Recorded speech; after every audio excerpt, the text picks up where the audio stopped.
Welcome to PACTV Community News. I'm Brian Sullivan. And I'm Julie Thompson. This week on PCN, we talk credit at Pembroke High School's annual Credit for Life Fair. We learn more about sharks and seals at Hotel 1620, and we talk about the importance of early childhood education in Kingston.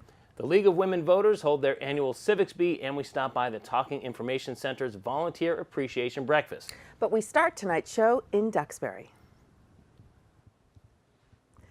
A program was recently held to inspire students to continue the humanitarian work of the late Harry Katz of Duxbury. Students at Duxbury High School partnered with the Duxbury Senior Center and the Duxbury Interfaith Council to create the Humanity in Action program in honor of Harry Katz. To kick off the annual event, the program hosted guests from the International Institute of New England, a nonprofit dedicated to creating opportunities for refugees and immigrants to succeed through resettlement, education, career advancement, and pathways to citizenship.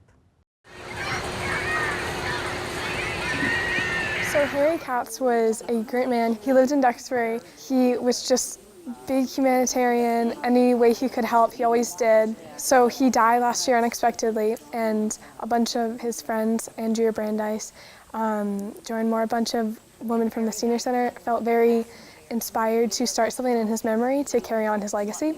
So they came up with Harry Katz Humanity in Action, and they asked us, me, Katie Coakley, Luke Maggio, Bren Weiler, Julia Phipps, and Jessica Wieners to be the ambassadors for this in the high school.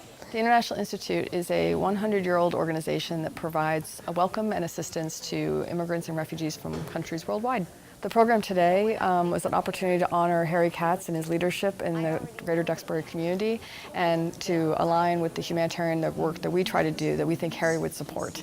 That is basically, again, providing a welcome to newcomers. So I've worked for 20 years helping to advance refugee resettlement and immigrant integration. I think it's really important that U.S. cities are a place that people can feel safe and supported and have a pathway to success. It was really an honor today to be invited to join this event that's honoring Harry Katz and all his contributions to the greater Duxbury community. We'd like to hope that he would share the spirit of the work that we do. We know he cared about people from around the world, and we carry on to our best as we can his legacy. Basically what we do is just like we set our clients for a period of 90 days, they stay with me, and during that time I make sure that they have a place to stay. The apartment should be affordable. Then after that we need to make sure that we enroll them in English classes, and we also make sure that they have a job, and if they have children we make sure that we enroll the kids in school, and also we make sure that they have food. I myself came as a refugee actually from Afghanistan, and then I first began a job in a different job in a call center, and then I applied for an opportunity with the International Institute, and then I began with the translation first, and then finally I promoted and find another job as a case specialist with the International Institute. Today was an incredible day for me and very inspiring. What inspired me is all also about the people that they are involved currently doing these kind of helps for the people. So that's kind of very inspiring, in seeing people that they are helping people and coming together with this community, remembering the work of a person that he was also dedicated all his life for the community, helping the human beings, which was incredible and inspiring for me. It gave me more motivations to continue with my work. Partnerships within the community with organizations like the Interfaith Council and with the Senior Center is one of our school improvement plan goals for this year. And being a part of an event like this that supports and promotes the legacy of Harry in our community was a no-brainer for us as a school. This program's all about creating opportunities for students, and it's to honor Harry Katz and what he would do as a humanitarian. It feels great to just keep carrying on Harry Katz's message and what he did for the community and what he wanted to continue to do. One fast and painful way to learn about how credit works is to be a college freshman getting his or her first credit card, maxing it out within a couple of weeks, and then taking the next 5 years to finally pay it off with interest. An easier and less painful way would be for schools to host a crash course in credit where the money is make-believe but the lessons are real. There is such a thing, and they're calling it Credit for Life. PCN headed over to Pembroke High School for this event. The Credit for Life Fair is a fair that gives kids, high school students, an opportunity to take what they learn in the classroom and apply it to real life. So they're given a budget and a certain career that they have picked, and they have to make financial decisions and work within the budget based on the career and the salary that they earn. The biggest eye-opener for the students is how much everything costs and how expensive it is. And as they're going around to different booths, for example, for a car, what they realize today is not just buying the cars, they also have to get insurance. And some of the things that their parents have probably paid for them in the past, now they're responsible for. If they want to have an apartment, if they want to live with their friends, the rent also is a huge eye-opener for them and how much it can be. These are seniors and they're going off to college or to a job, but we're doing this today as sort of an example of a 25-year-old that has never sort of paid for their own stuff before, and they're working with a budget. They have a number that they were given when they chose a career, and most of them at the end are finding that they're negative. So they're having to make other choices. Maybe they're not getting a BMW car and they're getting a 20-year-old used car. Maybe they're not getting every single Wi-Fi, internet, cable package they wanted. Maybe they're getting something lower. So that's what's happening for most of the kids. One of the goals is what we want them to walk away with is that they need to realize that the decisions that they're making in their late teens, early 20s are going to impact their future. So we talk a lot about their FICO score and the decisions that they make if they choose to make late payments, if they choose to spend more than that they earn. Later in life, when they want to settle down and buy a home, they may not be able to because they can't afford it at that time. I have 3 kids in the Pembroke school system. I work at a bank. I made the mistakes in college way back many years ago of charging and charging. I had to take a year from college and learn the lesson and work hard to pay off that debt. I'm just hoping today that these kids understand a little bit more about their financial well-being and that they don't make those mistakes. There's one thing we all know about seals and sharks. Seals are furry and cute, and sharks are scary, right? Although there may be some truth to both of those statements, there's still a lot about each of these marine species that the public doesn't know or may have even been misled about. PCN met up with 2 experts in marine biology at the Hotel 1620 in Plymouth as they hosted an information forum to dispel the myths and misconceptions the public has about seals and sharks. We are talking about sharks and seals and myth-busting our fears about what we know and don't know about them. I'm giving the presentation part about what we know and don't know about seals, and specifically in Cape Cod in Massachusetts, southeastern Massachusetts. And most of what I'll present are the facts about what we do know as well as what we actually don't know about seals. So there's a lot we're still learning and trying to do research on so that we can get a hold about what's actually happening out there. I'm going to focus on great white sharks and their occurrence around Massachusetts. What we know about them, what we thought we knew about them, and what we're learning about them using new technologies. So it's going to be pretty intensive on the research we're doing. And there's a lot of assumptions or perceived notions that people have about seals in this area. While a lot of people love them, think they're cute and fuzzy, and there's a lot that we want to go see them and watch them and go on seal watch tours. There's a lot of misperception about their impacts on the environment, on fisheries, water quality studies, what they do to the environment in general, and a lot of those are misperceptions or myths. And so those are the type of topics that I'm going to talk about. I'm really talking about what we know about their life history, where they go, what they eat, or what they don't eat, I guess just as much as what they do eat, and really trying to figure out how we study them and share that with the public and really try and get the message out about what we are doing as researchers, but also what the public can do as the public to join in on the citizen science part of things as well. I think the biggest misconception is that sharks go around eating human beings, and they don't.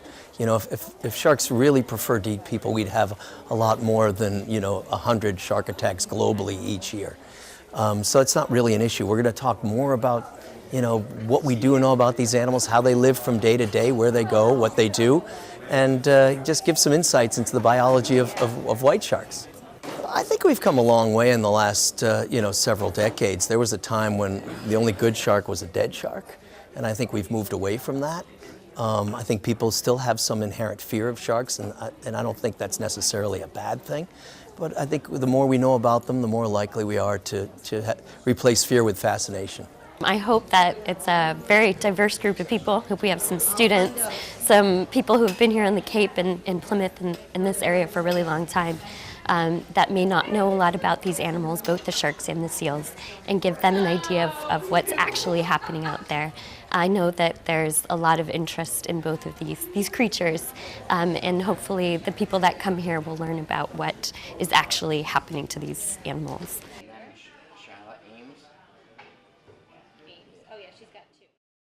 That looks like it would have been very, very interesting, and I don't care what anybody says, I think seals are the cutest things in the entire ocean. And I think sharks are pretty scary. But I've actually seen shows where people swim with sharks. Yeah. Yes. It's crazy. I wouldn't do it. Maybe. If they gave me a tranquilizer, I might consider doing it. But yeah, no way. We're fascinated, though, with the whole marine animals in our area, whales, seals, sharks. And the more we know about them, the better, and the more we can protect them. Most definitely. The South Shore Family Network held their annual Early Childhood Fair at Kingston Elementary School. They're promoting early literacy by having preschool programs come together and talk to families about the importance of reading to young children. PCN stopped by to get this story. South Shore Community Action Council has been around since 1965, and we run a lot of different programs. My program is South Shore Family Network, which is just a small portion of South Shore Community Action Council. We promote early childhood education. We raise awareness about how important it is to read to children, when they're young, even before they start school.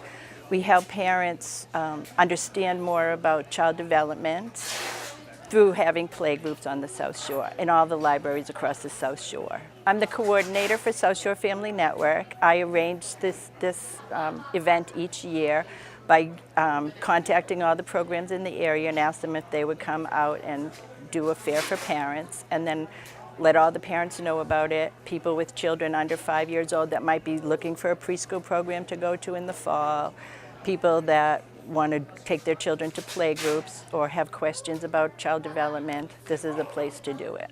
A lot of the preschool programs from Pembroke, Duxbury, Kingston participate each year. We also have the Sheriff's Department come to do fingerprinting and identification for children.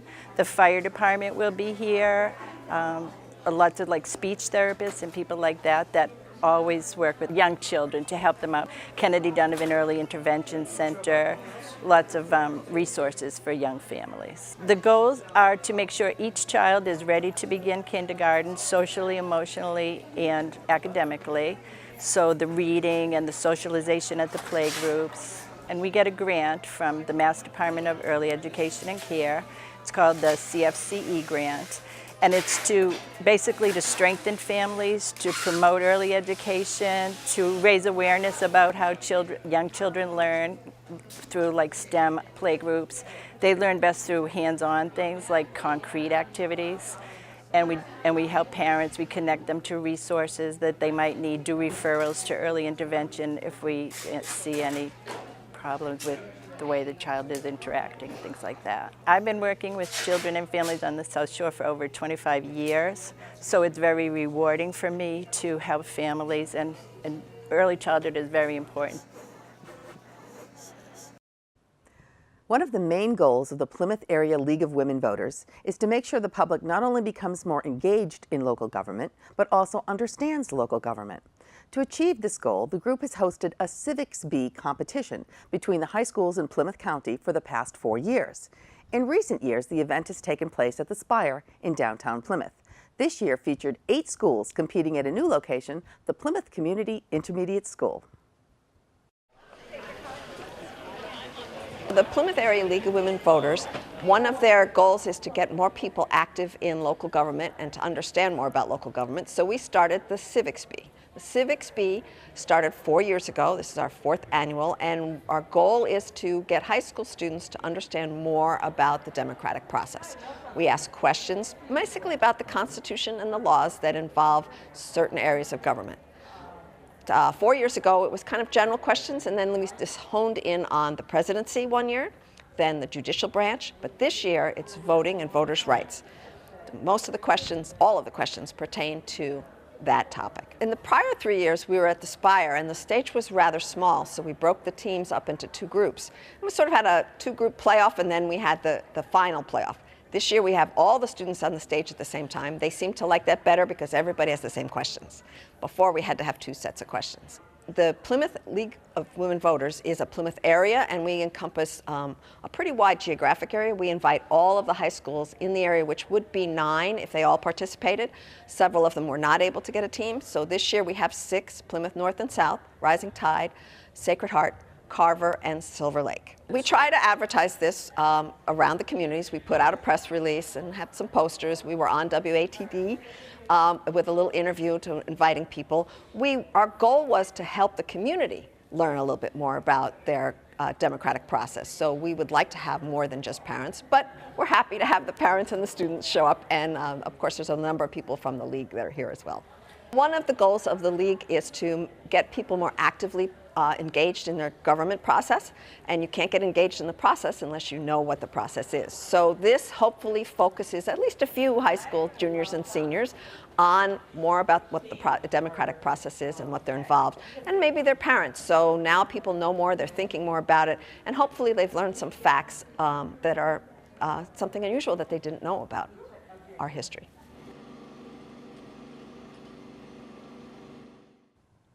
Here in Massachusetts, the year 1978 is synonymous with one of the worst snowstorms the state has ever seen. In the town of Marshfield, it's also the year that the Talking Information Center first hit the airwaves.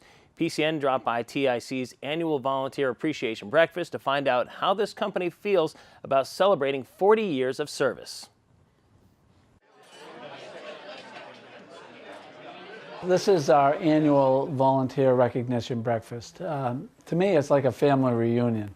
You know, we have the pleasure of getting to see these volunteers on a daily basis. And to see the loyalty, the friendship, the sincerity of what they're doing, reading to people with disabilities all over the state of Massachusetts, and for the most part, parts of the country and the world, is incredible. They take their volunteer assignments extremely serious. They love what they're doing, and they really don't know who is actually listening. It's a tremendous source of information, and the information is provided all by volunteer readers who come in devotedly at least once or twice a week and get the information out there. TIC is managed by a very small professional staff, and they have just expanded the mission so much in the past couple of years. TIC really is the network for the state of Massachusetts, and we also send out programming nationwide. I love it. It's one of the most interesting things that I do all week, to be able to put things together in a format and you know who you're doing it for, and that means everything. 40 years ago, Ed Perry, Ron Bersani started it as a reading service for blind individuals in Marshfield. Fast forward to today, we're serving over 30,000 individuals with disabilities all over the state of Massachusetts. There are people being recognized here for 5-year service, 10-year service, 15, 20, 25, 30, and I think maybe a few people even over 30 years. So it's a good program, it's a good formula, and it's a good way to say thank you, because the volunteers are the backbone of the organization. We are so pleased to have back on set today Bob Nolette, who is the Director of Communications for the Plymouth Area Chamber of Commerce. Welcome back. Thanks for having me. And the Chamber is full of wonderful things and wonderful events just in May. So let's talk about what's coming up. Sure. Starting with Restaurant Week. Yes. What is it? So it's exciting. We do it each year. This year we're doing it in conjunction with Plymouth Art Week, or Massachusetts Art Week. Restaurant Week is April 27th through May 6th. Yep. We have a website just for a listing of all the restaurants that we have participating. It's dineplymouthma.com. Okay. And on that website you can find all the specials, all the deals. A lot of the restaurants are offering 3-course prefixed meals, as well as exclusive Restaurant Week specials that they'll be honoring during that time frame. That's wonderful. So we want people to come down to Plymouth Absolutely. to go to these restaurants. Yes. And they're piggybacking it with Art Week, which also has a lot of art types events going on throughout the entire waterfront area. Correct. During the same time frame. Correct. So some of the restaurants may actually be hosting Art Week events Yes. during Restaurant Week. Which is great. It is. Yeah, so you get two different sets of people who might be coming for two different reasons and getting two bangs for their buck. Correct. Yep. Okay. Now we also have Meet the Artist about the lobsters. Sure. Let's talk about that. So this is a brand new event in conjunction with Art Week, and it is May 2nd at the Plymouth Chamber of Commerce building. Yep. And the time is 5 to 7. Yep. And it's an opportunity for the local artists that participated in the Plymouth Lobster Crawl to meet with the community and discuss their tactics, the way they painted them or tiled them, and just their inspirations behind why they did the lobsters the way they did. What they did. And how many lobsters do we have out there altogether? So we have currently 29 lobsters. Wow, and they're all going back this year? Yep, they're most of them are out. Yes. Okay, and they all were painted with different themes. I mean, what was the instructions that you gave people when they said, yes, I want to have a sponsor a lobster? Sure. So the business and the artists actually teamed up together and came up with a concept. Okay. So the artists worked very closely with the sponsoring business. They came up with a design. The artist sketched it out and add minimal color and whatnot to it, just so we could get a rough sketch of what it would look like. Yep. And then they presented it to a committee, and it was approved. And then the artist went forward and either painted it or tiled it or whatever type of medium they wanted to use. Right, and they were out all last year, and they were a huge success. Huge success. There's a map of all the... There is. So you could do lobster crawl, literally crawl around the town and see all the lobsters. There is, and I mean, we have a book, we have puzzles now, we have posters, and actually at this event we're going to have posters that are discounted so people can purchase them, and if they want the artist to sign them on their lobster, it's a very kind of cool thing that you'll only be able to do at this event. Right, and this is going to be down 200 years from now, these are going to be worth millions of dollars. Oh, they sure are. Millions of dollars. They'll be around a lot longer than us. Okay. The biggest thing coming up is your Bark in the Park. Yes. Bark in the Park, that we have our four-legged friends at. It is such a fun event. Bark in the Park is May 5th. It's from 11 to 3 at Nelson Park on the waterfront in Plymouth. We have over 35 pet-related vendors, and not pet-related, but most of them are pet-related. We have live entertainment.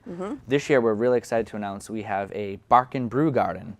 Bark and Brew. Bark and Brew. So what does that mean? So you'll be able to come down with your four-legged friends and enjoy a beer and some entertainment. We'll have a sectioned off area for 21 plus where you can enjoy a beer right on the waterfront and have your dog with you. There's not a lot of opportunities out there where you can bring your four-legged friends with you, and it's a nice controlled environment that we're excited to be adding this addition to.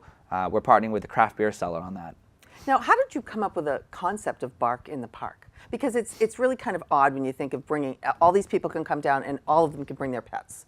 And there's no fighting amongst the dogs, which is bizarre. I just can't even believe that. It is. I mean, all the dogs are behaved. I mean, part of the rule is you have to stay on a leash at all times. So that's part of it. Yep. But, you know, Plymouth has a large dog population, and we're a large dog-friendly community. And people like to get together, and a lot of these people that attend, their dogs are their kids and their family, and it's just a great way for something for them. I mean, they are part of the family, and it's a great event that, you know, they get excited when they pull up. It's amazing. It's like a little kid in the back of a car. Their tail's wagging. They can't wait to get out. Some of them come year after year. They know what they're going to. Until you see it and believe it, you know, you wouldn't believe it. Right. But how many dogs do you get? Oh, we get a few thousand. Thousand? A few thousand dogs. Well, we also do blessing of the animals, so you can have your pet blessed, and people bring more than just their dogs to that. You know, their cats, and there's been other animals that they bring. We have an adoption parade, which is great. Wonderful. We have a costume contest parade this year. We try to mix it up a little bit. In the past, we've had the police do canine demonstrations. So there's something for everybody. And what's nice is it's at Nelson Park. On the waterfront. It's just, we're actually doing doggy yoga this year. Doggy yoga. Doggy yoga. Is the dogs do it or their parents do it? You do it with them. Oh, okay. So your dog is with you as you're participating in this yoga experience. So it's new for us. That'll be really interesting to see. We'll have to film that. I won't be doing it, but it would be great to film. Oh, that's so funny. Yeah. Yep. And so that's the thing that is there anything else that the dogs actually participate in? Like, do they have races, anything like that? There's agility contests, and there's different things for the dogs, but it's mostly just to bring the dog down, hang out in the park with them, enjoy the entertainment, and just, you know, just be with your four-legged friend. Yeah, absolutely. And you really don't have any like dog fights. We don't. You've never had a dog knock fight. on wood. Everyone That's behaves. Amazing. Everyone behaves, and the owners are great. They know that they have to keep their dog close. They have to pick up after their dog, and we leave the park exactly the way we found it. That's wonderful. Yeah, it's a great event. Is it rain or shine event? It is. Okay. We do have a rain date, but it would have to be really bad. Really bad for us Okay. to cancel it. Okay. But it's going to be a beautiful sunny day Okay. on May 5th. Okay.